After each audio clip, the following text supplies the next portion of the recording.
бөбекжайымыздың ауласында орналасқан. Балалар, метео аймақ алаңында біздер табиғат құбылыстарын зерттейміз. Әртүрлі қызықты тәжірибелер жасаймыз. Ауа райы солай ма? Иә. Балалар, сонымен қатар метео аймақ ауласында орналасқан мына әрбір құрылғылар, бұлар алдағы уақытта болатын табиғат құбылыстарын біздер зерттейміз және бүгінгі табиғат құбылысын бақылаймыз. Солай ма?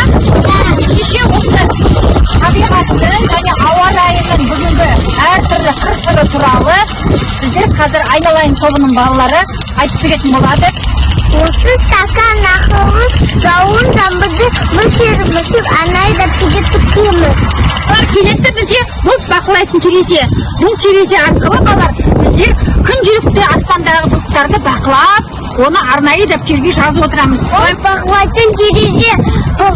Біздер аспандағы бұлттарды бақылаймыз. Бұлттың түрлері көп. Қабатты, қабалы, үй-беден, самызы. Біз осы бұлттарды бақылай отырып, суретін саламыз. Бүгін аспанда ашық бұлт. Күні аспандағы бұлттар өзгеріп тұрады. Келесі бізде балалар, бұл біздің бөбекжайымыздың табиғат бұрышы.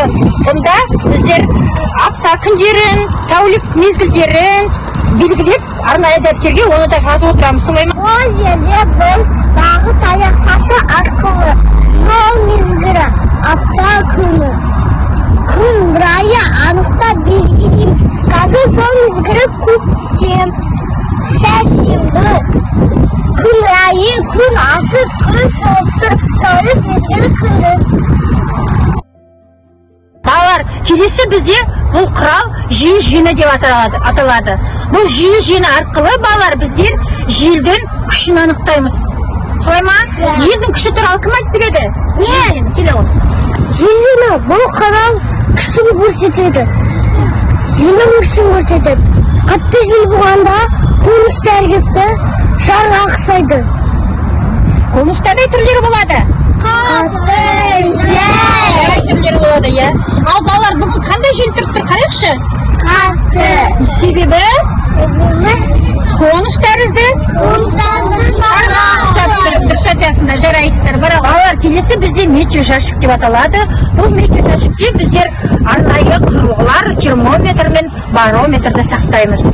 Қазір месіндегі термометрді көрсетейін. Міне, балалар, бұл не балалар? Термометр, иә. Балалар, термометр арқылы біздер күннің салқындығын және жылылығын бақылаймыз. Мына арнайы қызыл шкаласы арқылы, шкала жоғарыға көтерілсе күн жылы деген сөз, егер шкала төменге түсірілсе күн салқын деген сөз. Түсінді ма? Бұл термометр. Балометр ауаның қысымын өлшейтін қол. Ол температураға және биікке толиды. Ол температура артқан сайын қысымын төмендейді. Жүргіншілердің бағыттың тегіс жылдамдығын өлшейтін құрал. Жүргерді жербаға деп атайды. Жүргін астында жебелер бар. Ол жебелерге 4 бағыт жазылған. Оңтүстік, солтүстік, батыс, шығыс. Осы жебелер айналасына қарап, желдің бағытын анықтауға болады. Бұл құрылғы біздерде күн сағаты деп аталады. Яғни аты айтып тұрғандай, біздер сағатты, уақытты күнге қарап бақылаймыз. Солай ма? Бұрынғы кезде ата-бабаларымызда сағат болмаған ғой балалар. Сонда олар уақытты күнге қарап білген екен. Қанатес арқылы білген. Міне көлеңке нешені көрсетіп тұр? Қазір уақыт неше? 11 мен 12-ның ортасында тұр. Яғни сағат 12-ге жақындап қалды деген сөз. Компас жер бедерін қалай жүруге болатынын анықтайтын құрал. Компаста 4 бағыт көрсетілген. Оңтүстік, солтүстік, шығыс, батыс. Компас жол табуға өте қажетті құрал. Саяхатқа шықсаң, міндетті түрде компасты пайдалан. Сонда ғана жол таба аласың.